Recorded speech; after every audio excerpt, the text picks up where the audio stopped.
Notice the overlap between the World Economic Forum and Event 201, for example, in the COVID crisis. And so during the COVID crisis, people paid a lot of attention when the World Economic Forum launched its cyber polygon simulations that were about cyber attacks. And during that same period of time, you had Klaus Schwab, the best known face of the World Economic Forum, saying that after COVID, there would be some sort of what he called a cyber pandemic that would have consequences that would make COVID's impact on society seem relatively insignificant by comparison.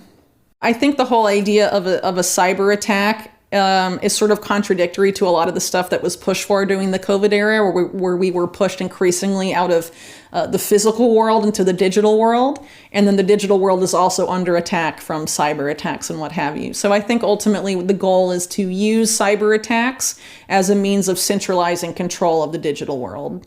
And based on these simulations, you think it's going to come in the form of a false hacker attack, or sure, who's going to be the villain in this scenario? Yeah. So one thing that gets overlooked a lot with Cyber Polygon and some of these other related simulations about coming cyber attacks is that they seem to involve the big banks. And some of them even involve central banks. There's a major theme of banking here, which I think has been unfortunately overlooked. And it sort of implies that one of these cyber attacks of the cyber pandemic will be on the financial system to some degree.